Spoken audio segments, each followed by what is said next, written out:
Friends, বুকে কফ জমে যাওয়া, নাক দিয়ে কাঁচা জল ঝরা, সর্দিতে নাক বন্ধ হয়ে যাওয়া, কাশি, এগুলি দেখতে পাওয়া খুবই কমন শারীরিক সমস্যা।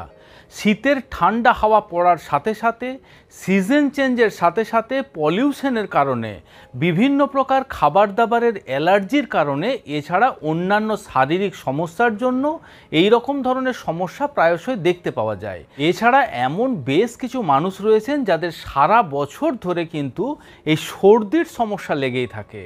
কিন্তু আপনি জানেন কি যে এমন বিশেষ কিছু খাবার রয়েছে যে খাবারগুলি একজন মানুষের শরীরে সর্দির প্রবণতা বা কফ জমে যাওয়ার প্রবণতা বৃদ্ধি করতে পারে। নমস্কার, আমি কৃষ্ণার্জুন মুখার্জি, আর আপনারা দেখছেন আপনাদের ইউটিউব চ্যানেল হেলথ ক্রিপশন। আজকের ভিডিওতে আপনাদের সাথে তেমনই 6টি খাবার নিয়ে আলোচনা করব যে খাবারগুলি আপনার শরীরে কিন্তু সর্দি বা কফের প্রবণতা বৃদ্ধি করতে পারে। মূল বিষয়বস্তুতে যাওয়ার আগে আমরা সর্বপ্রথম জেনে নেব যে আমাদের বুকের মধ্যে যে কফের উৎপত্তি হয় বা কফ যে নির্গত হয়, সেই কফ নির্গত হওয়ার কারণ কি। দেখুন, আমাদের নাক থেকে শুরু করে আমাদের লাংস বা ফুসফুস পর্যন্ত যে রেসপিরেটরি ট্র্যাক্ট রয়েছে, সেই রেসপিরেটরি ট্র্যাক্টের মধ্যে রেসপিরেটরি মিউকোসা নামক বিশেষ এক ধরনের মিউকাস মেমব্রেন দিয়ে আবৃত করা থাকে। সেই মিউকাস মেমব্রেনের থেকে কিন্তু এই মিউকাস বা কফের উৎপত্তি হয়। আমাদের শ্বাসযন্ত্রের মধ্যে যখন কোনো ক্ষতিকারক জিনিস প্রবেশ করে যায়, অর্থাৎ মনে করুন কোনো ভাইরাস, কোনো ব্যাকটেরিয়া, কোনো প্রকারের কোনো ফরেন পার্টিকেল যখন প্রবেশ করে যায়, সাথে সাথেই ওই মিউকাস মেমব্রেন কফ বা মিউকাসকে রিলিজ করতে থাকে। সেই কফ ওই সমস্ত ফরেন পার্টিকেলগুলি বা ক্ষতিকারক ব্যাকটেরিয়া বা ভাইরাসগুলিকে ধরে ফেলে এবং হাঁচি বা কাশির মাধ্যমে আমাদের শরীরের বাইরে বের করে দেয়। অতএব আমরা জানতে পারলাম যে কফ আমাদের শরীরের জন্য কিন্তু অত্যাবশ্যকীয় একটি উপাদান। কিন্তু শারীরবৃত্তীয় অন্যান্য কোনো কারণে বা বিনা কারণে যখন বেশি বেশি কফ বা মিউকাস রিলিজ হতে শুরু করে, সেই অতিরিক্ত কফ আমাদের শ্বাসযন্ত্রের বিভিন্ন প্রকার সমস্যার সৃষ্টি করে এবং কিছু কিছু মানুষের জন্য কিন্তু শ্বাস প্রশ্বাস নেওয়াও চ্যালেঞ্জিং হয়ে ওঠে। অর্থাৎ সেই সমস্ত মানুষদের শ্বাসকষ্টের মতন সমস্যা দেখতে পাওয়া যায়। তো চলুন আমরা এক এক করে জেনে নিই সেই সমস্ত খাবারগুলি কোনগুলি যেগুলি আপনার শরীরে কফের উৎপত্তি বৃদ্ধি করতে পারে। সর্বপ্রথম যে খাবারটির কথা আপনাদের বলবো সেটি হলো কলা। দেখুন, কলা একটি ঠান্ডাধর্মী খাবার, এটা মোটামুটি আমরা সকলেই জানি। তাই যে সমস্ত মানুষদের অল্পতেই ঠান্ডা লেগে যাওয়ার সমস্যা রয়েছে তাদের কলা অ্যাভয়েড করার পরামর্শ দেওয়া হয়। কিন্তু মডার্ন সায়েন্সের রিসার্চ অনুযায়ী কলা খাওয়ার সাথে সাথেই আমাদের শরীরের মধ্যে হিস্টামিন নামক বিশেষ এক ধরনের কেমিক্যাল রিলিজ হতে শুরু করে। যে হিস্টামিন আমাদের শরীরে মিউকাসের মাত্রাকেও কিন্তু বৃদ্ধি করতে পারে। যে মিউকাস আমাদের শ্বাসযন্ত্রের মধ্যে জমে যায় এবং আমাদের বিভিন্ন প্রকারের শ্বাস প্রশ্বাসের সমস্যা বা সর্দি কাশির মতন সমস্যা সৃষ্টি করে। শুধুমাত্র কলাই নয়, এরকম প্রচুর খাবার রয়েছে যে খাবারগুলি আপনার শরীরে হিস্টামিনের মাত্রাকে বৃদ্ধি করতে পারে। তাই যদি আপনার হিস্টামিন ইনটলারেন্সের মতন সমস্যা রয়েছে, বা সোজা কথায় বলতে গেলে যদি আপনার কলা খাওয়ার সাথে সাথেই কফ বৃদ্ধি হয় বা সর্দি লেগে যাওয়ার মতন সমস্যা হয়, তাহলে সেই সমস্ত খাবারগুলি আপনি অ্যাভয়েড করে চলবেন যে খাবারগুলির মধ্যে হিস্টামিনের মাত্রা বেশি থাকে। অর্থাৎ যে কোনো প্রকারের দুধ বা দুগ্ধ জাতীয় খাবার, পালং শাক অ্যাভয়েড করে চলতে হবে, আপনাকে স্ট্রবেরি অ্যাভয়েড করে চলতে হবে, আপনাকে টমেটো যতটা সম্ভব কম খাওয়ার চেষ্টা করতে হবে এবং আঙ্গুর থেকে আপনাকে দূরে থাকার চেষ্টা করতে হবে। প্রসেসড ফুডও কিন্তু আমাদের শরীরে কফ বর্ধক হিসাবে কাজ করে। অর্থাৎ প্রসেসড ফুড খেলেও কিন্তু আমাদের শরীরে কফের মাত্রা বৃদ্ধি পেতে পারে।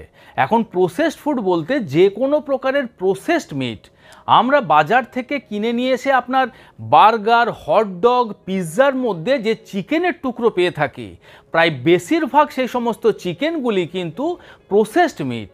সেই প্রসেসড মিট থেকে আপনাকে যতটা সম্ভব দূরে থাকার চেষ্টা করতে হবে। ব্রেড, পেস্ট্রি, কুকিজ এগুলির থেকে আপনাকে দূরে থাকার চেষ্টা করতে হবে। এছাড়া আজকাল মার্কেটে ready to cook, ready to eat প্যাকেটবন্দি যে সমস্ত খাবার পাওয়া যায় সেই সমস্ত খাবার থেকেও কিন্তু আপনাকে যতটা সম্ভব দূরে থাকার চেষ্টা করতে হবে।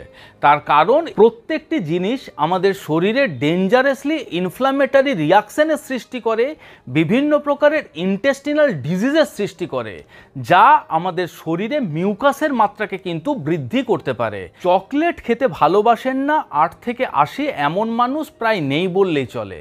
চকলেট সকলেরই অত্যন্ত প্রিয় একটি খাবার, কিন্তু যদি অল্পতেই আপনার অ্যাসিডিটির মতন সমস্যা হয়, আপনার যদি GERD অর্থাৎ গ্যাস্ট্রো ইসোফেজিয়াল রিফ্লাক্স ডিজিজের মতন সমস্যা রয়েছে, সেক্ষেত্রে আপনি যদি চকলেট খান, সেই চকলেট আমাদের শরীরে লোয়ার এবং আপার ইসোফেজিয়াল যে স্ফিংটার রয়েছে সেই স্ফিংটারকে দুর্বল করে দেয়। তার ফলে স্টোমাক অ্যাসিড খুব সহজেই কিন্তু আমাদের খাদ্যনালী দিয়ে চলে আসে। আমাদের খাদ্যনালীতে যখন সবসময়তেই এইরকম ধরনের স্টোমাক অ্যাসিড আপ ডাউন করতে থাকে, তখন গলার মধ্যে বিভিন্ন প্রকারের আপনার ইরিটেশন, গলায় জ্বালা, গলা ব্যথা এরকম ধরনের সমস্যা দেখতে পাওয়া যায়। আপনার কাশি হতে থাকে এবং আপনার মিউকাস মেমব্রেনের থেকে বেশি বেশি মিউকাস বা কফ নিঃসৃত হতে থাকে। কফিও কিন্তু আপনার শরীরে মিউকাসের মাত্রাকে বৃদ্ধি করতে পারে। তার কারণ চকলেটের মতনই কফির মধ্যে থাকা ক্যাফিন আপনার ইসোফেজিয়াল স্ফিংটারকে খুব সহজেই উইক করে দেয়। তার ফলে আপনার স্টোমাক অ্যাসিড ওপরের দিকে চলে আসে এবং মিউকাস মেমব্রেনের থেকে বেশি বেশি কফ নিঃসৃত হতে থাকে। তাই যদি অ্যাসিডিটির সাথে কফের সমস্যা আপনার রয়েছে, তাহলে কফিও কিন্তু আপনাকে চিন্তা ভাবনা করে খাওয়া উচিত। অ্যালকোহলও আমাদের শরীরে কফ বর্ধক হিসেবে কাজ করে।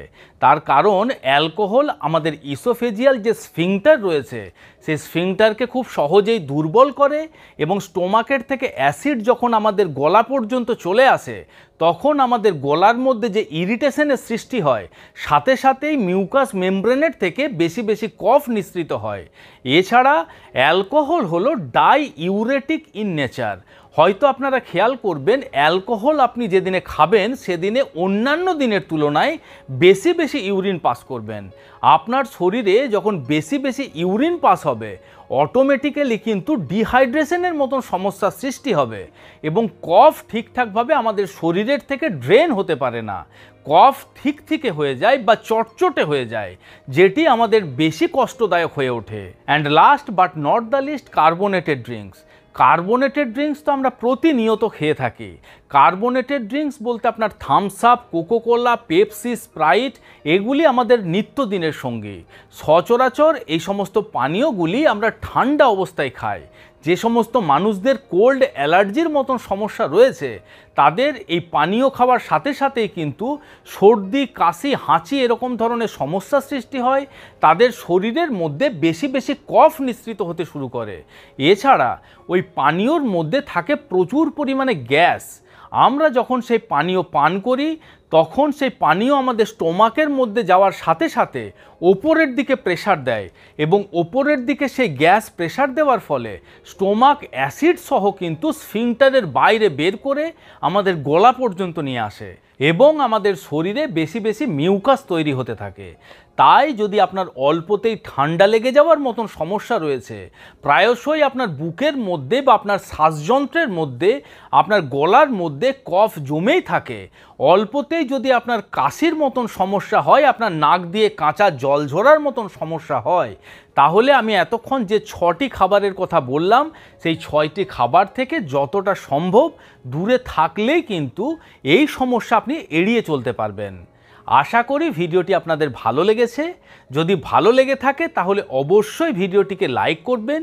এখনও পর্যন্ত যদি আমাদের হেলথ ক্রিপশন চ্যানেলটি সাবস্ক্রাইব করে না থাকেন, তাহলে অবশ্যই চ্যানেলটিকে সাবস্ক্রাইব করে পাশে থাকুন। খুব শীঘ্রই দেখা হবে বন্ধুরা এই রকম ধরনেরই একটি ইনফরমেটিভ এবং ইন্টারেস্টিং ভিডিওর সাথে। ততক্ষণ নিজেদের খেয়াল রাখবেন। আপনাদের সুস্থতা এবং দীর্ঘায়ু কামনা করছি। ধন্যবাদ।